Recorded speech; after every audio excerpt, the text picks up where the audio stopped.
இந்த தேவசாய நிகழ்ச்சியை பார்க்குறவங்களுக்கும் சொல்கிற ஒரு அட்வைஸ் என்னென்னா, இந்த தேவசாய நிகழ்ச்சி ப்ரோக்ராம் வந்து மதவாதிகளுக்கு கிடையாது. ஒரு மதத்தில் இருக்கிறவங்க அங்கே இருக்கக்கூடிய சாமிகளையோ அவங்க கோயிலில் என்ன பண்ணுறாங்களோ அதை தான் பண்ணிகிட்டு இருப்பாங்க. ஒரு மனம் திரும்பி, மறுபடியும் சொல்கிறேன், மனம் திரும்பி இயேசுவை இரட்சகராக, இயேசுவை தன்னுடைய மருத்துவராக, இயேசுவை தன்னுடைய பரிகாரியாக, இயேசுவை தன்னுடைய தன்னை குணமாக்குகிறவராக, இயேசுவை தன்னுடைய நண்பராக ஏற்றுக்கொண்டு வாழ்கிற மனிதர்களுக்கு மதம், சொல்லுங்கள், மதம் இருங்க. இப்போ நான் இருக்கேன், கத்தோடைய தான் அங்கி போட்டிருக்கேன். தாமரை தண்ணியில் வாழ்ந்தாலும் அதில் மூழ்கி எரிசியாது வாழ. விளங்குற ஒரு அலையிலே சொல்லுங்களேன், நல்ல சத்தமாக சொல்லுங்களேன். இது போல் மதத்தில் நம்ம மூழ்கி வாழ்கிறத விட்டு அபிஷேகத்தில் கடவுளில் நிறைஞ்சி மூழ்கி வாழ கற்றுக்கொள்ள. ஏன்னா சில நம்ம ஊர் இதோடு இருக்கிறோம், ஒரு அமைப்போடு இருக்கிறோம். இதில் அப்போஸ்தலர் படி 2ஆம் அதிகாரத்தில் அப்போஸ்தலர்கள் அந்த மனம் திரும்பிய மனிதர்களுக்கு ஒரு வார்த்தையை சொல்லுவாங்க. 2ஆம் அதிகாரத்தில் வரும், இந்த மாறுபாடான சந்ததியை விட்டு நீ விலகி உன் ஜீவனை, உன் ஆத்மாவை நீ பாதுகாத்துக்கொள். கைதிட்டுகளை நல்லா கரெக்ட் வாசிப்போம், எடுத்தீங்களா? அப்போஸ்தலர் 2ஆம் அதிகாரத்தில் வரும், கீழே வரும், நீங்கள் எடுக்கலாம். என்ன 40 2வது அதிகாரம் 40ஆம் வசனத்தில், இன்னும் அநேக வார்த்தைகளினாலும் சாட்சி கூறி மாறுபாடுள்ள இந்த சந்ததியை விட்டு நீ விலகி உங்களை ரட்சித்துக் கொள்ளுங்கள் என்று பேதுரு, இந்த கத்தோலிக்க சபையினுடைய பிஷப், முதல்ல இருந்த பிஷப் என்ன செய்கிறாருன்னா, அன்னைக்கு அந்த கூடி அந்த மனம் திரும்பி இயேசு ஏற்றுக்கொண்டு அன்னைக்கு வந்து இருந்த அந்த மக்கள், அங்கே சுற்றி இருந்த மக்களை பார்த்து அவர் சொல்கிறாரு, நீங்கள் இதுக்கு முன்னாடி என்ன செய்வீங்க, யூத மத குருக்கள் இந்த மதத்தை சார்ந்து இந்த மதத்தினுடைய தன்மையில் நீங்கள் என்ன செஞ்சிட்டீங்கன்னா வாழ்ந்துட்டீங்க. ஆனால் இப்போ அவர் உங்களுக்கு நான் புத்தி சொல்கிறேன், ஒரு யோசனையை சொல்கிறேன், நீங்கள் தெரிஞ்சுக்கோங்க. நீங்கள் இப்போ மனம் திரும்பிட்டீங்க, நீங்கள் இப்போ இயேசுவை நினைச்சிட்டாங்கன்னா ரட்சகராக, மீட்பராக, உங்களுக்கு ஜீவனாக, உங்களுக்கு உணவாக, உங்களுக்கு உயிராக என்ன செய்ய ஏற்றுக்கிட்டீங்க. இப்போ அவர் உங்களுக்கு ஜீவனாக, உணவாக, உங்களுக்கு சக்தியாக, உங்களுக்கு எல்லாமாக அவர் வந்துவிட்டபடினால் நீங்கள் இனி என்ன செஞ்சிடாதீங்கன்னா இந்த மதத்துக்குள்ளே இந்த மதவாதிகள்கிட்ட போய் மாட்டிக்கிடாதீங்க. அதனால் இந்த மாறுபாடான சந்ததியை விட்டு விலகி உங்கள் ஜீவனை ரட்சித்துக் கொள்ளுங்கள். நீ தான் காத்துக்கணும், நீ தான் ரட்சித்துக்கணும். அதனால் இன்னொரு விளக்கத்தை நான் உங்களுக்கு சொல்லிடுறேன். இந்த மதத்துக்கும் இந்த ஆன்மீக இந்த அனுபவத்துக்கும் வழிபாட்டுக்கும் உள்ள வித்தியாசம் என்ன அப்படின்னா, ஒரு உதாரணம் எடுத்துக்கோங்களேன். இப்போ ஒரு ஜெபக்கூட்டத்துக்கு போகிறோம், அவங்க கையெழுத்திட்ட சொல்லி அவங்க என்ன பாட்டை பாடுதாங்களோ அந்த பாட்டை தான் நம்ம என்ன செய்ய முடியும். அவங்க எதுக்காக ஜெபம் பண்ண சொல்கிறாங்களோ அதுக்கு தான் நம்ம என்ன செய்ய முடியும். இப்போ மெய்க்கலமா அவங்க குடும்பத்துக்காக நம்ம எல்லாரும் என்ன செய்வோம், எழுப்பி நின்று ஜெபம் பண்ணுங்கன்னா மெய்க்கலமா அவங்க குடும்பத்துக்காக நம்ம என்ன செய்வோம். இது தப்பானதெல்லாம் கிடையாது, இது ஒரு மத ரீதியானது. எல்லாரும் மைண்ட்லேயும் என்னத்தை விளைச்சிட்டு இருக்கிறாங்கன்னு சொன்னால், இந்த கடவுளிடத்தில் இவங்க கடவுள் சொல்லுகிறத கேட்டு கடவுள் சொல்கிற பிரகாரம் நடக்கிறத விட்டுட்டு இவங்க சொல்கிற பிரகாரம் இவங்க ஜெபிக்க சொல்கிற பிரகாரம். இப்போ நிறைய எனக்கு ஃபேஸ்புக்கில் ஒரு சில பாஸ்டர்ஸ் என்ன செஞ்சுருக்கிறாங்கன்னா, ஜெப குறிப்புகள் அனுப்பி இந்த இதுக்காக ஜெபம் பண்ணுவோம், காலையில் 5:30 to 6:30 மணி வரைக்கும் இந்த ப்ரேயர், என்னென்ன கருத்துக்கள் அந்த ஜெப குறிப்புகள் அனுப்பி இதுக்காக ஜெபம் பண்ணுங்க அப்படின்னு சொல்லி இணைஞ்சிட்டு இருக்கிறாங்க. காலையில் எழுந்திரிச்ச உடனே இவங்க என்ன அபிப்பிராயம் வச்சுருக்கிறாங்களோ, இவங்க இந்த டெய்லி இந்த ப்ரோக்ராம் தான் எப்படியாவது என்ன செஞ்சுட்டு இருக்கணும், பலருக்கு இது பண்ணிட்டு அப்படியே நடத்திக்கிட்டே இருக்கணும்னு சொல்லி, பலரை இதில் வழி நடத்தணும்னு சொல்லி இப்படி பண்ணிக்கிட்டே இருக்கிறாங்க. தப்புன்னு நான் சொல்கிறதுக்கு இல்லை, இது இவங்களுடைய மைண்டில் இவங்களுக்குன்னு பிடிச்சவரா. அந்த மாதிரி நிறைய பேர் என்ன பண்ணிட்டாங்க, நிறைய போதவர்கள் இந்த பேசிக் இந்த மனம் திரும்புதல், இந்த மீட்பு கடவுள்கிட்ட தான் கேட்கணும், கடவுள்கிட்ட நீங்கள் போங்கன்னு சொல்கிறத விட்டுட்டு எங்கிட்ட வாங்க, நாங்கள் காலையில் எழுந்திரிச்சு அனுப்புகிறோம், இதுக்காக ஜெபம் பண்ணுங்க, நாங்கள் சொல்கிறதுக்காக செய்யுங்க, நாங்கள் சொல்கிற பாட்டை பாடுங்க. இப்போ சிஎஸ்சியில் எடுத்துக்கிட்டிங்கன்னா அவங்க ஸ்தாபனம் ஒரு இதை வச்சுருக்கோம், அதை தான் அவங்க ஐயராக இருந்தாலும் சரி போதிக்க முடியும். அதை மீன் பதிச்சாச்சுன்னா அவரை ஐயராக அணிஞ்சிருக்க மாட்டாங்க. இப்போ நம்ம கத்தோலிக்க சேவை எடுத்துக்கிட்டிங்கன்னா அந்த பூசைக்கு இன்னைக்கு இந்த வாசகம், இன்றைக்கி இந்த நற்செய்தி, இன்றைக்கி இந்த பழைய ஏற்பாட்டில் இந்த ராஜாக்கள் புஸ்தகத்தில் 3ஆம் அதிகாரம் இத்தனாவது வசனத்தில் இத்தனாவது வசனம் வரைக்கும், இது வந்து இந்த கத்தோலிக்க ஸ்தாபனம், அது அவங்களுடைய இப்படி தான் என்ன செய்யணும், டெய்லி எல்லா இடத்துலையும் பூசை நடக்கணும், இதன் பிரகாரம் தான் என்ன செய்யணும், இந்த சபை இயங்கணும் அப்படிங்கிறது நம்ம கத்தோலிக்க மதத்தினுடைய வழிகாட்டுதல், வழிநடத்துதல். இது ஓகே. அது யாருக்குன்னா அந்த மத ரீதியாக மனம் திரும்பாமல் இந்த இயேசுவை ஏற்றுக்கொண்டு இந்த பரிசுத்தாவின் ஞானஸ்தானத்தை பெற்று அந்தோனியார் மாதிரி, சவரியார் மாதிரி, புனித தேவசாயம் உள்ள மாதிரி இவங்கெல்லாம் என்ன செஞ்சாங்கன்னா, இவங்க மனம் திரும்பி உள்ளுக்குள்ள ஆண்டவர் என்ன சொல்கிறாரோ, ஆவியார் என்ன சொல்கிறாரோ அந்த வசனத்தின்படி, அந்த வார்த்தையின்படி டெய்லி என்ன செய்தவர்கள் கடவுளுக்கு சாட்சியாக இந்த உலகத்திலே வாழ்ந்தவர். அவர்களுக்கு ஒரு கைதிக்கு என்ன செய்வாங்க. ரெண்டுக்கும் புரியுதான் வித்தியாசம்? இப்போ நான் முன்னாடி என்ன பண்ணேன்னா, இந்த ஜெபமாலை சொல்லுவேன், அந்தோனியார் மன்றாட்டு சொல்லுவேன், மாதா மன்றாட்டு சொல்லுவேன். இதெல்லாம் தப்பு கிடையாது. இது நம்ம மதம், நமக்கு கத்தோலிக்க மதம் நம்ம கொடுத்த விஷயங்கள் பண்ணிகிட்டு இருந்தேன். என்ன சொன்னார்னா, ரைட்டப்பா என்ன நம்ம அந்த புஸ்தகத்திலே இருக்கும், ஆண்டவரே இறக்கமாயிரும், கிறிஸ்துவ இறக்கமாயிரும், ஆண்டவரே இறக்கமாயிரும், கிறிஸ்துவ இறக்கம் 3 தடவை இருக்கும். அதுக்கப்புறம் அச்சிஸ்டர் அந்தோனியார், அச்சிஸ்டர் சவரியாரே, அதில் வந்து அவங்களுடைய பேரே வந்துருக்கும். எங்களுக்கு பேய்களை ஓட்டி தந்த புனித அச்சிஸ்டர் அந்தோனியாரே, காணாமல் போனவைகளை காட்டி கொடுத்த புனித அந்தோனியார், இப்படி வந்துகிட்டே இருக்கும். இதிலே தான் நம்ம என்ன செஞ்சோன்னா, நம்ம மைண்டு, நம்முடைய இருதயம், மனசு பூரா யார் மேலே இருந்துச்சுன்னா, இந்த அந்தோனியாரை 300 தடவை சொல்லுவோம். அந்தோனியார் பேரை ஏசுனா, கடவுளுடைய பேரை எத்தனை தடவை சொல்லுவோம், ஆண்டவரே எத்தனை தடவை சொல்லுவோம், 3 தடவை சொல்லுவோம். அப்போ தான் விளக்குனாரு, என்ன 3 தடவை என்ன செய்த கூப்பிடுத, 300 தடவை நான் அபிஷேகம் கொடுத்து, நான் வல்லமை கொடுத்து இந்த பூமியில் எனக்கு ஊழியம் செஞ்ச ஊழியக்காரரை என்ன செஞ்சுட்டு இருக்கிற 300 தடவை சொல்லுதேன். என்ன எத்தனை தடவை சொல்லுத, எப்படி தான் நான் அவன்கிட்ட கிரியை செய்ய முடியும், எப்படி நான் அவன்கிட்ட வாழ முடியும் அப்படி ஒரு விளக்கத்தை கொடுத்தேன். அப்போ தான் யோசித்து பார்த்தேன், அப்பா இப்போ நான் மனம் திரும்பல, இப்போ தான் மனம் திரும்புதேன். மனம் திரும்பி அதுக்கப்புறம் என்ன செய்ய ஆரம்பித்தேன்னா,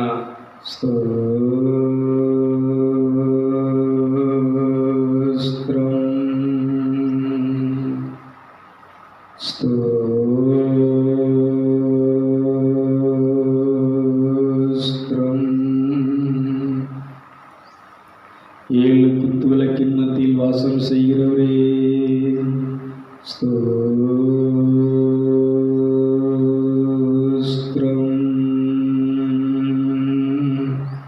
பிரகாசமுள்ள கண்களை உடையவரே ஸ்தோத்திரம்.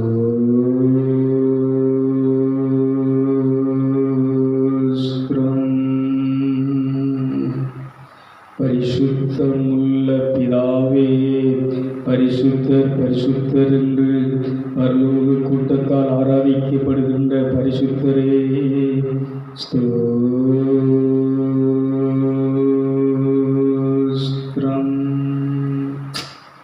இப்படி உட்கார்ந்து ஸ்தோத்திர பலியிடுகிறவன் தேவனை, ஸ்தோத்திரம் என்னும் யாகம் அர்ப்பிக்கிறவனே கடவுளை என்ன செய்கிறான், சந்தோஷப்படுத்துகிறான். அதனால் இந்த ஸ்தோத்திர பலி இதெல்லாம் நம்ம போகிற மதத்தில், சபையில், செவக்கூட்டங்களில் என்ன செய்யாது, சும்மா தோத்திரம் தோத்திரம் அப்படிம்பாங்க. அப்புறம் என்ன செய்ய ஆரம்பிச்சிருவாங்க, இவங்க மனசில் என்ன இருக்கோ, இவங்க மனசுக்கு பிடிச்சது எதுவோ, இவங்க மைண்டில் என்ன வச்சுருக்கிறாங்களோ அதை என்ன செஞ்சுட்டு இருப்பாங்க. இதான் நடந்துகிட்ருக்கு. நானும் 2வது இந்த செவக்கூட்டத்துக்கு போய் இந்த உழுது செவம் அங்கே எங்கேன்னு இதுக்கெல்லாம் உபவாசக்கூட்டக்கெல்லாம் போய் மறுபடியும் தான் என் மைண்டில் இருந்துச்சு. அப்புறம் பார்த்தா அதுலேயும் நிறைய வரலையே, அதுலேயும் திருப்தி வரலையே. அதெல்லாம் நம்ம செவக்கூட்டத்துக்கு போனாலும், கோயிலுக்கு போனாலும் கண் சரியில்லை, மனசு சரியில்லை, பேச்சு சரியில்லை, ட்ரெஸ்ஸு சரியில்லை, எல்லாமே தாறுமாறாக இருக்கு. இது நம்ம வாழ முடியுமா அப்படின்னு ஒரு கணக்கெடுக்கும்போது தான் இந்த புனிதர்களுடைய சரித்திரங்களை, வரலாறுகளை படிக்க ஆரம்பிச்சு. நான் மனம் திரும்புவதற்கு மெயின் காரணமே நம்ம கத்தோலிக்க சபையில் உள்ள புனிதர்கள், பரிசுத்தவான்கள், அன்னை மரியா எப்படி கடவுளுக்கு தன்னை அர்ப்பணித்து தனித்து அவங்க கடவுளோடு உரையாடி, இந்த அன்னைக்கு இருந்தது யூத மதம். இந்த யூத மதத்தை பின்பற்றுறதை விட்டுட்டு, யூத மதத்தினுடைய சடங்காச்சாரங்களை விட்டுட்டு, எப்படி இயேசுடைய அந்த அபிஷேகம் எப்படி வழிநடத்துதோ அதில் வாழ்ந்தாங்களோ, இது மாதிரி வாழன்னு சொல்லி காட்டில் போய் உட்காந்து செய்யறது தெரியும். 4 மணி ஆனாலும் மோட்டர் ஓடிட்டு இருந்தாலும் மோட்டர் ஆஃப் பண்ணி போட்டு நினைச்சிருவேன். 4 மணிலேருந்து 7 மணி வரைக்கும் அந்த சிவகாட்டுக்குள்ளே உட்காந்துருக்கேன்.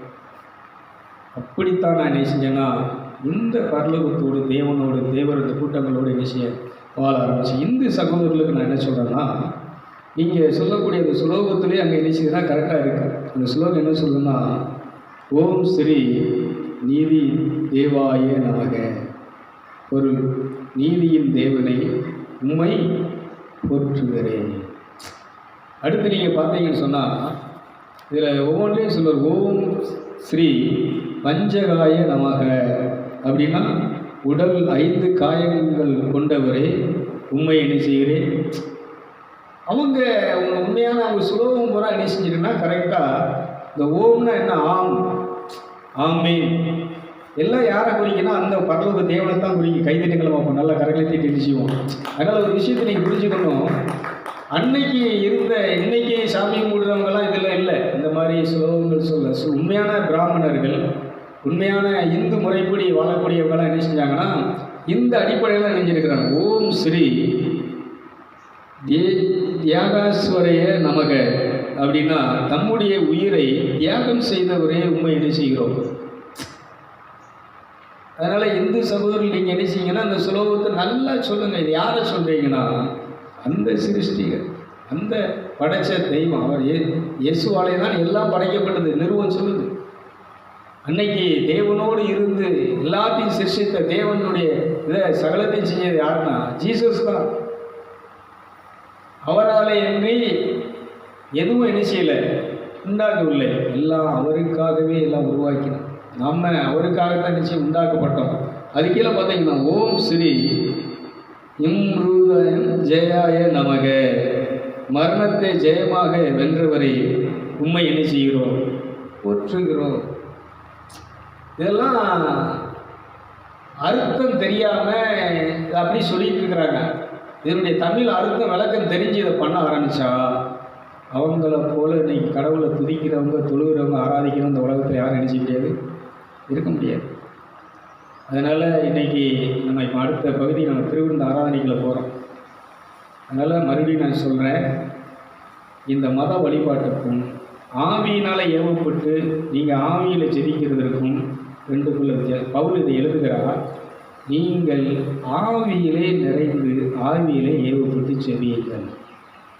எபேசியர் 6ஆம் அதிகாரத்தில் 12 கீழே அந்த சர்வாயுத வர்க்கத்தை இது பண்ணும்போது சொல்லுவார். அதில் வரும்போது சொல்லுவார், ஆவியிலே ஏவப்பட்டு நீங்கள் என்ன செய்யுங்கள், செவியுங்கள், யுத்தம் பண்ணுங்கள், வாழுங்கள். அதான் சொல்கிற நேரத்தை படுத்திருந்தவனை தட்டி எழுப்பி ஒரு விஷயத்தை கொடுத்து, இங்கே ஏதோ ஒருத்தர் ரொம்ப தேவையில் இருக்கிறார், அப்பா அதை நீ நினைச்சி. ஏன்னா கம்யூனிகேஷன் கிடையாது, பேச முடியல, ஃபோன் கம்யூனிகேஷன் கட் ஆகிடுச்சு. அப்போது அவங்க யார்கிட்டையும் பண்ண முடியாத நிலையில் இருக்கும்போது மிஷனில் கரெக்டாக ஆண்டவர் நினைச்சிடாருன்னா பார்க்குற. அவர் சொல்கிறாரு, ஏய் நான் சொல்கிறேன் நீ இதை செய். அதுக்குரிய ஆளையும் கொண்டாந்து நினைச்சிடாருன்னு இருக்கிறாரு, அமௌண்ட்டையும் கொண்டாந்து நினைச்சிடாரு. நான் கிளம்பும்போது கையில் கொண்டாந்து கொடுக்குறாரு, நான் இதை செஞ்சுட்டு இருக்கிறேன். இதே மாதிரி நீங்கள் கடவுள் உள்ள ஏவி செய்கிற வாழ்க்கை ரொம்ப சந்தோஷமாக இருக்கும். அதே மாதிரி இந்த 10 ரூபா கொடுங்க, காணிக்க கொடுங்க அப்படின்னு நினைச்சு கேட்குறாங்க. நீங்கள் இப்போ சந்தோஷமாக கொடுக்குறீங்க, தப்பு கிடையாது. அவங்க ஊழியம் பண்ணுறாங்க, சபை நடத்துகிறாங்க, அவங்க குடும்பத்தெல்லாம் இது பண்ணணும். ஆனால் இந்த காணிக்கை இதெல்லாம் எதுக்குன்னு சொன்னால், நீ 10 ரூபாவத்தை கொண்டாந்து கொடு. இது பழைய ஏற்பாடு, நம்ம பண்ணுறதே தப்பு. இன்றைக்கி நமக்கு ஜீசஸ் என்ன சொல்கிறாரோ எல்லாத்தையும், ஜீசஸ் என்ன சொல்கிறாருன்னா எல்லாத்தையும் உன் உயிர் முதல் கொண்டு நீ நினைச்சுன்னு சொன்னான், நான் சொல்லுகிற காரியத்துக்காக வேலைக்காக நீ கொடுக்க வேண்டும். ஆனால் அதை அவங்க அதன்படி பார்த்தா கூட மலாய்க்காவில் அந்த 3ஆம் அதிகாரத்தில் என்ன சொல்கிறாருன்னா, இது ஆகாரம் ஆலயத்தில் இருக்கணும். இங்கே பசியும் வரவங்க ஏழைகளுக்கு அது இணைச்சியெல்லாம் பயன்படுத்தப்படணும். அந்த மாதிரி இது இன்றைக்கி இணைச்சியில்தான் பயன்படலை. நான் விக்கிரமங்க மாப்பிள்ளை கேட்டார், பிரதர் நெல்லை வியாபாரிகிட்ட போட்டு ரூபாயை தந்துடுவா இல்லை நெல் உங்களுக்கு போட்டுருவோம். ஏன்னா நமக்கு பழைய நெல் என்ன செஞ்சுருக்கு இருக்குது, பழைய நெல் இருக்கிறதுனால அது போகுங்களா, இதை நம்ம என்ன செஞ்சிடலாம், விற்று ரூபாயை கொடுத்துடலாம்னு கேட்கும்போது முதல்ல சரின்ட்டு மறுபடியும் என்ன செஞ்சேன் யோசித்து, ஐயோ இது ஆகாரம் கோயில் இருக்கணுமே, இது இங்கே பசின்னு வரவங்களுக்கு அன்னதானம் கொடுக்கறதுக்கான இது இந்த காணிக்கை இல்லை, இதை நம்ம அவங்க விற்று கொடுத்தா ஒரே நாளில் என்ன செஞ்சிருவேன், சில காலி பண்ணிடுவோமே அப்படின்னு சொல்லிட்டு மறுபடியும் திரும்ப ஃபோன் அடித்தேன். ஃபோன் அடித்து, வேண்டாம் இதை என்ன செய்யுங்க, எப்பவும் போல் என்ன செஞ்சிருங்க, ஏன்னா இங்கே ஆகாரம் இருக்க வேண்டும். கைத்தறிகளை பார்க்கணும். போன மாதம் வரை ஒரு 10-15 நாளைக்கு முன்னாடி தான் அவங்க கொடுத்தது இணைஞ்சிருக்கு. ஸோ சொல்லுங்களேன். நெல் விளைஞ்சி இன்றைக்கி ஒரு 6, 7, 8 மாதம் என்ன செஞ்சிருக்குன்னு சொன்னால், இன்றைக்கி இங்கே உள்ள ஊழியர்களும் சரி, வந்தவங்களும் சரி, இதில் ஒரு சிலருக்கு நெஞ்சிருக்கேன். ஒரு பாஸ்டர் 2, 3 பாஸ்டருக்கெல்லாம் நெஞ்சிருக்கேன்னா அதிலேருந்து 5 கிலோ 10 கிலோ நெஞ்சிருக்கேன். அவங்களுக்கு அதை கொடுத்து விடுமா, அவங்க கஷ்டத்தில் இருக்கிறாங்க, இந்த அரிசியை போட்டு கொடுத்து விடு. நான் எதுக்கு சொல்கிறேன்னா, இந்த தசமப்பாகங்கிறது ஒரு பாஸ்டர் அவங்க ஜாலியாக சொகுசாக கார் வாங்கி பைக் வாங்கி வீடு கட்டி குடியிருக்கிறதுக்கல்ல. சபையில் வரக்கூடிய ஏழைகள், பசியாக இருக்கிறவங்க, இந்த இடத்துல வரக்கூடியவர்கள் எப்படின்னு சொன்னால் வெறுமனை யாரும் என்ன செய்யக்கூடாது, போகக்கூடாது. ஒரு வழியிலே சொல்லுங்களேன், பசி ஆரம்பம். அப்படி பயன்படுத்துகிற ஒரு பயன்பாடு தான் உங்களுக்கு என்ன கொடுக்கும்னா, கொடுக்குறவங்களுக்கு ஆசீர்வாதத்தை கொடுக்கும். அவங்க சாப்பிட்டுட்டு ஒருத்தனை சொல்கிறாரு, ரொம்ப குடும்பத்தில் அரிசி வாங்க கூட வழியில் என்ன செய்ய, சாப்பாட்டுக்கு என்ன செய்யன்னு யோசிச்சுட்டு இருந்தேன். ஆண்டவர் என்ன செஞ்சாருன்னா உங்கள் வழியாக என்ன செஞ்சுருக்கிறார், 10 கிலோ அரிசியை கொடுத்து விடுமான்னு அவர் வாங்கிட்டு சொல்கிறாரு. ரொம்ப ஒரு இதில் முடியாத இக்கட்டான நிலையில் தான் வந்தோங்கிறது. ஆனால் ஆண்டவர் உங்கள்கிட்ட பேசுங்க. நான் தான் அவர் கேட்கல, வழியில் அரிசி வேணும் ஏதாச்சும் உதவி செய்யலாம் கேட்கல, மனசுக்குள்ளே பட்டுச்சு. நானும் என்ன செஞ்சேன், அதை எடுத்துகிட்டு வரேன். அவருக்கே தெரியாது.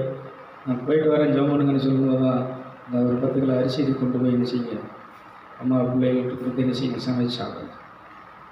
அப்படின்னா ஆண்டவர் எது கொடுக்குறாருன்னு சொன்னால், ஒருத்தன் பசியாக இருக்கிறான்னா அவன் யார்கிட்ட கேட்குறான், ஆண்டவா பசிக்கு ஆனால் என்ன இல்லையே. அப்போது கொடுக்குறவன் மனசு கொடுக்குறவன் இருந்தால்தான் அவனுடைய பசி தீரும், அவன் பிரச்சனை தீரும், அவன் வேண்டுதல் அந்த நிச்சயம் நிறைவேற்றப்படுகிறது. அதனால் அந்த ஆள் வீட்டில் ஜெபம் பண்ணிப்பார்னு நினைக்கிறேன். ஆண்டவர் இங்கே நினைக்கிறாரு, கொடுக்குறாரு. இதே மாதிரி நிறைய சம்பவங்கள் உதாரணங்கள் சொல்ல முடியும். ஆனால் நம்ம அறிவு மைண்டு மதம் என்ன சொல்லுது, 10 ரூபா கொடுத்தா போதும் அப்படின்னா, எனக்கு கொஞ்சத்தை கொடுத்துட்டு மீதியை போகிற நான் என்ன செய்யலாம், என் ஜபீத்துக்கு என்ன செய்யலாம். இது செட்டாக, இது கடவுளுடைய வார்த்தைக்கு, உபதேசத்துக்கு, சத்தியத்துக்கு இது என்ன புறம்பான விஷயங்கள்.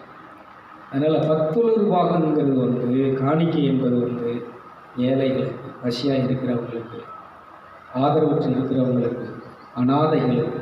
அதனால் இன்றைக்கும் இந்த இறைமகன் இயேசு ஏழையாக நம்மிடத்தில் வருகிறார். நீ தட்ட மாட்டோமே. இதுக்கு கைலாச மகாரிஷி நிறைய உதாரணங்கள் சொல்கிறார். இதை நான் அடுத்த பகுதியில் என்ன செய்கிறேன், இந்த இன்றைக்கி திருவிருந்த ஆராதனைக்குள்ள போகிறோம். அதனால் அடுத்த வாரம் இதை பற்றி நான் உங்களுக்கு சொல்கிறேன். இயேசு எப்படி வர்றாரு, எந்த ரூபத்தில் வர்றாரு. இன்றைக்கும் அவர் என்ன செஞ்சுருக்கிறாருன்னா, மனிதன்கிட்ட மனிதனாகவே வர்றாரு. அன்னைக்கு மனுஷனாக பிறந்தது மாதிரி இன்றைக்கும் மனுஷனாக இணைஞ்சிருக்கிறாரு. அதனால தான் ஏழைகள் செய்ததெல்லாம் எனக்கே செய்தீர்கள். நான் ஆடை இல்லாமல் இருந்து எனக்கு என்ன கொடுத்தீங்க, ஆடை கொடுத்தீங்க. நான் நோயாளியாக இருக்கும்போது என்னை பார்க்க வந்து எனக்கு என்ன செஞ்சீங்க, மருந்து கொடுத்தீங்க. இதெல்லாம் நாங்கள் எப்போ செஞ்சோம், இந்த ஏழைகள் செய்ததெல்லாம் எனக்கே செய்து. கைதிகளை பார்த்து நல்லா கரைங்க. அதனால் இந்த ஆவிக்குரிய வாழ்க்கையை இப்படி தான் நம்ம வாழ முடியும். அதனால் தேவசாய் நிகழ்ச்சி பார்க்குற அன்பு சகோதரர்கள், நண்பர்கள், நிறைய பிஷப்ஸு, பாஸ்டர்ஸு நிறைய பார்க்குறீங்க. உங்களுடைய கமெண்ட்ஸு, உங்களுடைய மெசேஜ் இதெல்லாம் இங்கிலீஷில் வருது. எனக்கு என்ன செய்ய முடியலை, எல்லாத்தையும் படிக்க முடியலை. பழனிசாமி வரும்போது அதை என்ன போட்டிருக்காங்கன்னு பார்த்து அவர் சொல்லும்போது கேட்டுக்குவேன். அதனால் புதிய ஏகப்பட்ட குரூப்ஸ் நீங்கள் உள்ளே வந்திருக்கிறீங்க. ஃபேஸ்புக்கு, அமெரிக்காவில் உள்ள USA ஃபேஸ்புக் குரூப் நீங்கள் உள்ளே வந்திருக்கிறீங்க. வேறு ஹிந்தி இதில் உள்ள குரூப்ஸ் எல்லாம், அங்கே உள்ள ஃபேஸ்புக் குரூப்ஸ் எல்லாம் உள்ளே வந்திருக்கிறீங்க. நிறைய புதிய பல நாடுகளிலிருந்து குரூப்ஸ் நீங்கள் புதுசாக வந்திருக்கிறவங்க யாவருக்கும் இந்த ஊழியனின் வாழ்த்துதல்களும் வரவேற்புகளும். இந்த தேவசாயி நிகழ்ச்சி மூலமாக ஆண்டவர் உங்களோடு இடைபடுகிறார், உங்களை ஆசீர்வதிக்கிறார், உங்களை நீதிமானாக்குகிறார், உங்களை பரிசுத்தமாக்குகிறார், உங்களை பரலோக ராஜ்யத்திலே சேர்த்து உங்களை என்ன செய்கிறார், அந்த அழகு பார்த்து அழகுபடுத்தி என்ன செய்கிறார்னா உங்களுக்கு பெரிய விருந்தை என்ன செய்ய தருகிறார். இன்றைக்கி திருவிருந்த ஆராதனை. இந்த திருவிருந்த ஆராதனையிலே குரூப்ஸில் உள்ள அத்தனை பேருக்காகவும் இந்த பலியை ஒப்பு கொடுக்க போகிறேன். அதனால் நீங்கள் நல்லா இருப்பீங்க. சிலருக்கு வந்து இது கொஞ்சம் இந்த மத ரீதியாக இருக்கிறவங்களுக்கு வந்து கொஞ்சம் இது வந்து கஷ்டமாக இருக்கும். எனக்கும் ஆரம்பத்தில் நான் கத்தோலிக்க மதத்தினுடைய அந்த வழிபாட்டில் இருக்கும்போது இந்த மாதிரி மெசேஜ் வரும்போது எனக்கு ரொம்ப மனசு, சார் நம்ம இவ்வளோ தாகத்தோடு இப்படி ஜெபமாலை சொல்கிற நம்மளை, மன்றாட்டுகளை சொல்கிற நம்மளை இப்படி தப்புன்னு சொல்லுதாங்களே, இது சரியில்லை, இதுதான் சரின்னு சொல்கிறாங்களே. ஏன்னா இதில் நமக்கு பழக்கம் இல்லை. அப்புறம் நான் அவங்கள்ட்ட கேட்டேன், அப்போ ஜெபம் பண்ணுறது எப்படின்னு சொல்லித்தான். இது சொல்லியெல்லாம் கொடுக்க முடியாது. இது உள்ளத்தில் வந்து ஆண்டவராக உள்ளே தருவார். அப்போ என்கிட்ட ஆண்டவருக்கு எனக்கு தொடர்பு இல்லையே, எனக்கு எப்படி உள்ளத்தில் வரும் அப்படின்னு வரும்போது தான் அவர் தரிசனத்தின் மூலமாக ஒரு நாள் காட்டுறாரு. மாட்டு வண்டியில் 2 மாட்டை பூட்டி வண்டி ஒரு மாடு இழுக்க மாட்டேங்குது, முன்னாடி போயிட்டு நிச்சய மாட்டேங்குது. இது மாதிரி ஆவியானவர் உன்னை கொண்டு போகிறது கரெக்டாக இருக்கிறாரு, நீ நிச்சய மாட்டேங்க, அவருக்கு ஒத்துழைக்க மாட்டேங்க. அப்போ அவருக்கு நான் ஒப்பு கொடுத்து நீங்கள் சொல்கிற வழியில் இன்றைக்கி நான் காலையில் எழுந்திரிச்ச ஆவியானவரை, என் தாயை, என் தேற்றவாளனை, என் துணையாளரை, இந்த நாளை உங்கள் கரத்தில் ஒப்படைக்கிறேன். இந்த நாள் நான் செய்யக்கூடிய எல்லாத்தையும் செய்யக்கூடிய ஆற்றலை, சக்தியை, ஞானத்தை எல்லாத்தையும் தந்து என்னை வழி நடத்துங்க. தவறான இதை பார்க்காதபடிக்கு, தவறான இதை கேட்காதபடிக்கு, தவறான இது என் மனசில் வராதபடிக்கு நீங்கள் என்ன செய்ய, என்ன வேலையடித்து பாதுகாத்து வழி நடத்துங்க அப்படின்னு ஒப்பு கொடுத்துருக்கான். கொஞ்ச நேரம் அப்படியே ஒரு அரை மணி நேரமோ 1 மணி நேரமோ அந்த அபிஷேகத்திலே நிரம்பிட்டு உங்கள் அபிஷேகம் நிரப்புகிறது. வல்லமை தந்தீர், ஜீவனை தந்தீர், சக்தியை தந்தீர். இதை டெய்லி பாட்டாக ஓடிக்கிட்டே இருக்கும். அப்புறம் அந்த ஸ்தோத்திர பலி விட்டு அப்படியே நிரம்பி இந்த நாளை நிச்சயம்னா அடுத்த வேலையை நடந்து போவேன். பிரைஸெல்லாம் இப்போ நைட்டு 1 மணி ஆகிடுச்சு. நான் இன்றைக்கெல்லாம் நைட்டு 1 மணிக்கு தான் என்ன செஞ்சேன், இந்த படுக்கைக்கு வந்தேன். அது வரைக்கும் ஈச்சரில் உட்காந்து இந்த உள்ளுக்குள்ளே டங்ஸில் அந்நிய பாசைகளை இது பண்ணிக்கிட்டு அப்படியே அந்த வாசற்ற விளையாடுறதுன்னு 2 வார்த்தை சொல்லுவோம். அவ்வளோ உள்ளேருந்து அந்நிய பாசையில் வந்துகிட்டே இருக்கும். அப்புறம் அந்த ஆவியில் கட்டுறது, இந்த தேவசாய நிகழ்ச்சியை பார்க்குற மக்கள் கட்டி வச்சிருக்கிற அந்த பிசாசின் கட்டுக்களை அவிழ்க்கிறேன். அங்கே இந்த மத ரீதியாக இருக்கக்கூடிய அந்த பாரம்பரிய அந்த இதை கொடுத்துருக்கிற சாத்தானே அவனுடைய கிரியைகளையும் கட்டுக்கிறேன். உங்கள் வார்த்தைகள் கிரியை செய்யும்பா, நீங்கள் அவங்கள வழி நடத்துங்க. நீங்கள் அவங்க அகக்கண்ணை திறங்க. இந்த கண்ணை திறக்கும் போது தான் உங்கள் தரிசனம் கிடைக்கும், உங்கள் வார்த்தை கிடைக்கும். நீங்கள் நான் பேசுகிற இந்த தேவசாய நிகழ்ச்சி, நீங்கள் இந்த ஆவியில் எனக்குள்ளேருந்து பேசக்கூடிய இந்த வார்த்தைகள் அவங்கள வேலை செய்ய ஆரம்பிக்கும். அதனால் இந்த இதை தடை பண்ணுற இந்த ஆவிகளை கட்டுறேன். அப்படியே உள்ளேருந்து கட்டிகிட்டே இருப்பேன். பலவானை முந்தி கட்டாவிட்டால் ஒருத்தரும் அந்த வீட்டை என்ன செய்ய முடியாது. அதனால் நைட்டு 12 மணி வரைக்கும் என்ன செஞ்சுட்ருக்கோம், இந்த பைண்டிங் வேலை நடந்துகிட்டே இருக்கும். 6:45 போயிட்டு 8:07 வரைக்கும் இந்த ப்ரோக்ராம் யூடியூப்பில் 8:07 அப்புறம் இந்த எம்ஆர் பஸ்ஸில் கிளம்பி வரும். 8:30 வர இதில் கிளம்பி வந்து உட்காந்து என்ன செஞ்சிட்ருப்பேன். 10 மணி வரைக்கும் இந்த ப்ரோக்ராம் அந்த குரூப்ஸ் பூரா ஏற்றிக்கிட்டே இருக்கும். அப்புறம் இன்ஸ்டாகிராம் ஏற்றிக்கிட்டே இருக்கும். 2வது ஃபேஸ்புக்கில் எல்லாம் ஏற்றிட்டு அதுக்கப்புறம் உட்காந்து என்ன செஞ்சிட்ருப்பேன், ஒரு கடுங்காப்பி கிளாஸில் பிடிச்சிட்டு இந்த மாதிரி உட்காந்து ஆவியில் நிரம்பி இந்த இயேசுவின் மாசற்ற ரத்தத்தை அப்படியே யூஸ் பண்ணும்போதே அன்றைய பாசையில் ஓடிட்டே இருக்கும். அப்படியே ஆவியில் நிரம்பி இது பண்ணும்போது அந்த வார்த்தை உள்ளேருந்து வரும். இந்த ஆவியை கட்டு, இந்த இடத்துல இந்த கிரியையில் கட்டு, இந்த மனுஷனுக்கு குடும்பத்துக்குள்ள பிரிவு உண்டாகிற ஆவியை கட்டு, இந்த மத வைராக்கியத்தை கொடுக்குற நிகழ்ச்சிக்கு வெறுப்பை கோபத்தை கொடுக்குற இந்த ஆவியை கட்டு, எல்லாத்தையும் கட்டிக்கிட்டே இருக்கிறேன். நீங்கள் புதிய குரூப்பெல்லாம் என்ன செஞ்சுருக்கு நான் பார்க்குறேன். இந்த குரூப்பெல்லாம் முன்னாடியிலேயே உள்ளே வந்திருக்கேன். இது எங்கே உள்ளது பார்த்தா யூஎஸ்ஏ, அமெரிக்காவிலேருந்து யூஎஸ்ஏ 2 குரூப் வந்து. ஒன்று ஃபேஸ்புக்கு குரூப்பு, அது அங்குள்ள ஃபேஸ்புக்கில் இது என்ன செய்யுது, இந்த இதை ஆட் பண்ணி விட்டுருக்காங்க. அப்படி பார்த்தா இன்றைக்கி உலகம் முழுசும் இந்த நற்செய்தி செஞ்சிட்ருக்கு. ஒரு விஷயத்தை பாஸ்டர்மார் ஊழியக்காரங்களை சொல்கிறேன். இயேசு சொன்னது கடைசியாக சீடர்களை கூப்பிட்டு சொன்னார், நான் போகிறேன், நீங்கள் போய் உலகம் எங்கும் போய் என் நற்செய்தி அறிவிங்கள் என்று சொன்னார். கைதுகளை பார்த்தோம். சபையை கட்டுங்கன்னு என்ன செய்யலை, உலகமும் போய் என் சபையை கட்டுங்க, இந்த கோயிலை கட்டுங்கன்னு என்ன செய்யலை, அப்படியே சொன்னார். என்ன சொல்லியிருக்காரு, உலகமும் போய் நற்செய்தி என்னது, ஏசு எதுக்காக வந்தார், இயேசுனுடைய ரத்தம். நான் தான் சொல்கிறேன், இந்த சகோதரனுக்கு சொல்கிறேன், நீங்கள் சாமி போடுற ரேட்டு தான், கோயிலுக்கு போகிறது நல்லது தான், எல்லாம் நல்லது தான். ஆனால் உனக்கு முத்தி அளிக்கணும்னா, உன் சாபத்திலிருந்து பாவத்திலிருந்து உனக்கு விடுதலை கொடுக்கணும்னா, உனக்கு செத்து போனது ஆவியை உயிர்ப்பிக்கணும்னா இந்த இயேசு ஒருத்தருக்கு மட்டும்தான் அந்த பரலோகத்தை கொண்டு அடியாடுக்கு கொடுத்து கைதிகளை பார்ப்போம். நேற்று கூட நான் முருகனுடைய இந்த கிருஷ்ணனுடைய இதை பார்த்துட்டு இருந்தேன். இந்த உலகத்தில் கிருஷ்ணனுடைய பணி என்ன தெரியுமா, அகந்தை ஆணவம் பிடிச்ச அத்தனை பேரையும் தட்டி, அர்ஜுனன் அகந்தை, ஏன் வில் அஸ்திரம், நான் வில் வித்தக்காரன், நான் துரோணாச்சாரியார் என்ன செஞ்சவன், நான் இதை கற்றுக்கிட்டவன், என்ன மிஞ்சினவன் எவனும் கிடையாது. ஏன் என்ன மாதிரி வில் வித்தை யாரும் என்ன செய்ய முடியாது, பண்ண முடியாது. இந்த ஸ்ரீராமர் இந்த செங்கலால் பாலம் அமைச்சார், நானாக இருந்திருந்தா என்ன செஞ்சுருப்பேன், என் அம்புகளாலே பாலம் அமைச்சிருப்பேன், அவ்வளோ பெரிய சக்தி வாய்ந்தவனா அப்படின்னு சொல்லி ஆணவம் கொடுத்து பேசும்போது கிருஷ்ணனுக்கு ரொம்ப க்ளோஸ் ஃப்ரெண்டு, ரொம்ப அவனுக்கு தேரோட்டியாக இருந்த யாருன்னா கிருஷ்ணன் தான். ஆனால் அவர் சொல்கிறார், இவன் ஆணவத்தை அழிக்கணும் அப்படிங்கிறதுக்காக ஹனுமான் ஓம் ஸ்ரீராமரை வந்து நெஞ்சிருப்பார்னா இது பண்ணிகிட்டே இருப்பார்.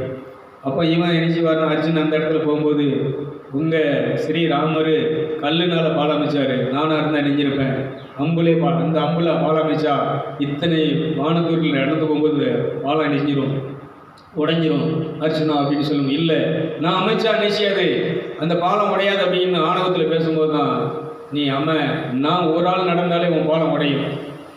கிருஷ்ணர் தான் அவனுக்கு இந்த புத்தி, அவனுக்கு இதுலேருந்து மனதிற்குள்ள நீ கொடுக்கணுங்கிறதுக்காக அந்த இடத்துல நீ குதி, இந்த பாலம் உடையும். இவன் நீ இந்த பாலத்தை அவன் அம்புனால நினைச்சி நான் இதில் இப்போ நினைச்சிறேன், அப்படி இந்த பாலம் நீ அமைச்சு உடையலைன்னா உனக்கு அடிமை அப்படிம்பார். யாரு சொல்லுங்க, தெரியுமா தெரியாதா? அனுமா. சரி, இல்லைன்னா நீ என்ன செய்யணும், எனக்கு சரணாகதி. 2 பேருக்குள்ள பந்தயம். பாலத்தை நினைச்சுவான், அம்புனால் அமைச்சு கடலில் நினைஞ்சிரும், அம்பில் பாலம் இது பண்ணுவான். இதெல்லாம் மற்ற எல்லாருக்கும் தெரியும். ஸ்ரீராமர் நினைச்சுவார்னா ஸ்ரீராமருடைய பேரை அப்படி உச்சரிச்சுட்டு அதில் குதிப்பார், இந்த பாலம் நினைச்சியும் உடைஞ்ச கடலில் மூழ்கும்.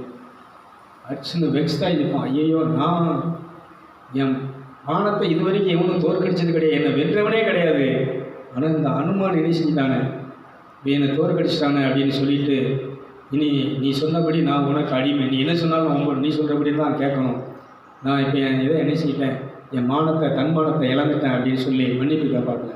கேட்டுட்டு அவன் அக்கினியை வளர்த்து அதில் இறங்கி நான் சாக போகிறேன், இனிமேல் நான் வாழ்றது அர்த்தம் இல்லை அப்படிங்கும்போது தான், ஏய் அர்ஜுனா நில்லு, உன்னை மனம் திருப்பதற்காக, இந்த அகம்பாவத்திலிருந்து உன்னை திருப்புறதுக்காகத்தான் இந்த இதை நீ விரும்புகிற உன் நண்பன் ஸ்ரீ கிருஷ்ணர் செஞ்சார், இதை பண்ண சொல்லி நான் அனுப்பினார், நீ மனம் திரும்பு, யாரையும் உயர்வானவங்களை நினைக்காத, கால்வா நினைக்காத, கரங்கட்டவனாக நினைக்காத, கீழ்த்தரமாக நினைக்காதன்னு சொல்லி அப்புறம் கிருஷ்ணர் அவனுக்கு உபதேசம் பண்ணார்.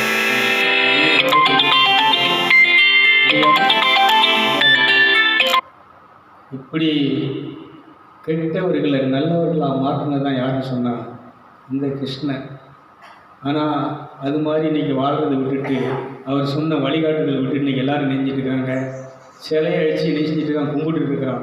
இவன் இஷ்டத்துக்கு தண்ணி அடிக்கிறான், கஞ்சா அடிக்கிறான், இவன் இஷ்டத்துக்கு இந்த உலகத்தில் நெஞ்சிருக்கான், கொலை பண்ணுறான், கொள்ளை அடிக்கிறான், சகல அக்கிரமும் அகம்பாரமும் இவங்க பேரை சொல்லிட்டு பண்ணிட்டு இருக்கிறான். இதுவா இந்து மதம்? இதுவா கிருஷ்ணருடைய வாழ்க்கை என்ன? கிருஷ்ணர் இந்த உலகத்துக்கு கடவுள் அனுப்பின அவதாரம் எதுக்கு? அவரு மனு அவதாரம் எடுத்தாரு. அரக்கனை யாரு? அன்னைக்கு அந்த நாட்டில் உள்ள மக்களை அடிமைப்படுத்தி கொள்ளையடித்து சித்திரவதை பண்ணி இது பண்ணிட்டு இருந்த அரக்கனை வதம் செய்வதற்காக அனுப்பப்பட்ட அன்னைக்கு உள்ள அவதாரம். அதனால் நான் அவங்களெலாம் மதிக்கிறேன். அவங்களுடைய வரலாறுகள் என்ன, அவங்க எப்படி வாழ்ந்தாங்க அப்படிங்கிறத பார்த்து அதில் நிறைய விஷயங்களை நான் அவங்கள்ட்ட கற்றுக்கிட்டேன். ஆணவம் இருக்கக்கூடாது, அகம்பாவம் என்ன செய்யக்கூடாது, நான் என்கிற அகந்தையில் ஆணவத்தில் என்ன செய்யக்கூடாது, வாழக்கூடாதுங்க. இது மாதிரி நிறைய சொல்ல முடியும். எனக்கு டைம் ஆகிடுச்சு, நம்ம அடுத்த திருவிழா ஆராதனைக்கு போகிறோம், அதனால் இதை முடிக்கிறேன். முடிஞ்ச அடுத்த வாரம் என்ன செய்கிறேன். சிலருக்கு இதெல்லாம் சொல்லும்போது நிறைய விஷயங்களை அந்த ஆவியானவர் தான் அங்கே பாரடா, இவங்கெல்லாம் எதுக்கு இந்த உலகத்தில் அவதாரம் புருஷர்களாக வந்தாங்க, இவங்க வாழ்ந்த காலத்தில் என்ன நடந்துச்சு அப்படிங்கிறத ஆவியானவரே நினைக்கிறாங்கன்னா, இதுதான் அன்னைக்கு அவங்க செஞ்ச வேலைகள், இறைவன் கொடுத்த பணி. இறைவன் கொடுத்த பணியை தான் அவங்க பூமியில் செஞ்சவங்க. ஆனால் இன்றைக்கி நான் கேட்குறேன், இந்த கிறிஸ்தவ மதத்துக்கும் இந்த இயேசுநாதருக்கும் என்ன சம்மந்தம்னு கேட்குறேன். கிறிஸ்துவ மதத்தினுடைய தலைவராக, கிறிஸ்துவ மதத்தை உண்டாக்குறதுக்காக இயேசு வந்தார். இவங்க இந்த இயேசு பேரை சொல்லி என்ன செஞ்சுட்டு இருக்கிறாங்கன்னு சொன்னால், கிறிஸ்தவ மதம்னு ஒன்று உண்டாக்கி அந்த இயேசுக்கு கலங்கத்தை, இயேசுவை மற்றவங்க வராதபடிக்கு ஏற்றுக்கொள்ளாதபடி தடை பண்ணிட்டு இருக்கிறாங்க. இது மாதிரி இந்த கிருஷ்ணன், ஸ்ரீராமர் இவங்கெல்லாம் என்ன செஞ்சாங்க, எப்படி நல்லபடியாக இந்த உலகத்தில் வாழ்ந்து இந்த பூமியில் தன்னுடைய உடல் ஆவி ஆன்மாவை எப்படி பரிசுத்தப்படுத்தினாங்க யாருக்காவது தெரியுமா? கிருஷ்ணனுடைய உபதேசம் அன்னைக்கு நான் வேணால் நாளைக்கு வாட்ஸ்அப்பில் உங்களுக்கு போட்டு விடுவேன். இந்த ஆன்மாங்கிறத, ஆவி மனுஷங்கிறத, இந்த உடலுங்கிறது அழிஞ்சு போகிறது, இந்த உடல் நீ அல்ல, நீ சாகடிக்க போகிறது, யுத்தம் பண்ண போகிறது, உடல் அழிக்க போகிற, நீ அழிக்கலைன்னா அந்த உடல் ஒரு நாள் அழிய போகுது, இன்னைக்கு நீ அழியும் போது இருந்தா அப்போ தான் அவங்க அகக்கண்ணை திறந்து காட்டுறாரு. யார்? அர்ஜுனனுடைய அகக்கண்ணை திறந்து, இப்போ பாரு, நான் இப்போ என்ன செய்கிறேன்னா என்னுடைய சுதர்சன சக்கரம் போய் உன் பீஷ்மருடைய தலையை என்ன செஞ்சுட்டு போவோம், வெட்டிட்டு போவோம். அந்த ஆன்மாவை என்ன செய்ய முடியாது, அழிக்க முடியாது. இந்த கழுத்தை அறுக்கிறதுக்கு இந்த சக்கரத்துக்கு என்ன உண்டு, ஆயுதத்துக்கு சக்தி உண்டு. ஆன்மாவை அழிக்கிறதுக்கு இந்த சக்தி கிடையாதுன்னு இந்த சுதர்சன சக்கரத்தை என்ன செய்வார்னா, அவன் கண்ணை திறந்து விட்டு பார்க்க வச்சு என்ன செய்வார், அந்த சக்கரம் போய் அவருடைய தாத்தா பீஷ்மருடைய கழுத்தை என்ன செய்யணும், அப்படி அறுத்து கீழே விழும். ஆன்மா அப்படி ஒடியாயிட்டு அப்படி என்ன செஞ்சுட்டு இருக்கும். இதுதான்டா நீ இப்போ அஸ்திரத்தை இது பண்ணும்போது இவன் உடல் என்ன செய்யணும், மடித்து கீழே விழும். ஆனால் அந்த உயிர் எந்த ஆயுதத்தாலும் எந்த அஸ்திரத்தாலும் இந்த ஆன்மாவை ஆவியை என்ன செய்ய முடியாது, அழிக்க முடியாதுங்கிற விளக்கத்தை கொடுத்த ஒரு மகான், ஒரு ஞானி யாருன்னு சொன்னார், இந்த கிருஷ்ணன். அவருக்கு ஒரு கைதட்டு கிளம்பும், கை தட்ட மாட்டாங்க, நல்லா கைது. நல்லது எங்கிருந்து வந்தாலும் சரி அதை எடுத்துக்கணும். என்னுடைய பழக்கம் தான். நன்மையான எந்த ஈவும் பூர்ணமான எந்த கொடைகள் எங்கிருந்து வருது, பரத்திலிருந்து ஜோதிகளின் பிதாவினிடத்திலிருந்து வருகிறது. அந்த ஜோதிகளின் பிதா தான், பரத்தில் உள்ள தேவன் தான் இவர்களை அவதார புருஷர்களாக இந்த பூமியில் வாழ செய்து அன்னைக்குள்ள கம்சனை யாரால என்ன செய்ய முடியாது. அந்த கம்சனை அழிக்கக்கூடிய சக்தி யாருக்குன்னா இந்த கிருஷ்ணனுக்கு தான் என்ன செய்யப்பட்டது, கொடுக்கப்பட்டது. அதனால் அன்னைக்கு கிருஷ்ணன் கம்சனை அழித்து அன்னைக்கு இந்த மாதிரி நல்ல காரியங்களை செஞ்சு அன்னைக்கு மக்களை வழிநடத்தின ஒரு இறை ஊழியன். ஆனால் இன்னைக்கு நம்மளை நல்வழிப்படுத்தி பரிசுத்த பாதையில் வழிநடத்தி நம்மளை பரிசுத்தப்படுத்தி நீதிமனாக்கி கடவுளுடைய மகனாகக்கூடிய பணியை யாருக்கு செஞ்சு யார் மூலமாக நடக்குன்னு சொன்னால் இந்த கர்த்தரா இயேசு கிறிஸ்து மூலமாக. நல்லா கைது புரிஞ்சு இதாங்க இந்துக்கள் நீங்கள் புரிஞ்சுக்கணும், கிறிஸ்தவங்க இதை புரிஞ்சுக்கணும். அதனால் இன்றைக்கி இந்த கிறிஸ்தவ மதம் இந்த இயேசுவை பயன்படுத்தி தான் இன்றைக்கி கிறிஸ்து இன்னைக்கு இந்த உலகத்தில் எல்லா மனுஷர்களையும் வர்றதுக்கு தடையே. மகாத்மா காந்தி சொல்றாரு, இயேசுவை நான் ஏற்றுக்கொள்றேன், ஆனால் அந்த கிறிஸ்தவ மதத்தை நான் என்ன செய்ய மாட்டேன். சொல்லுங்களேன், ஏன் விவேகானந்தர் இயேசுவை ஏற்றுக்கொண்டார். அவர் தான் இந்த சுவிசேஷத்தை அறிவிக்கிறாரு.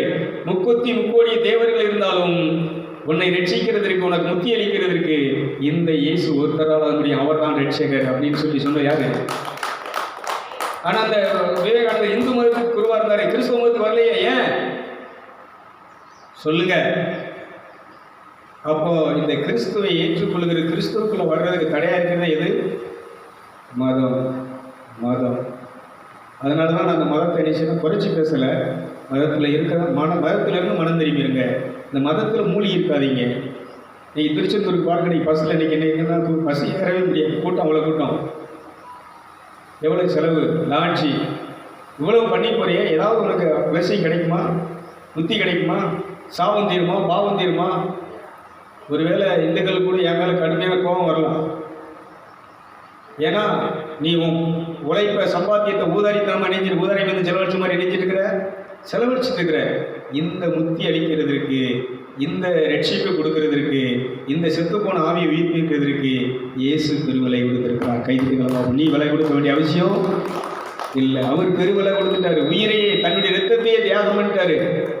நீ எந்த விதமான விலையை என்ன செய்ய வேண்டாம்.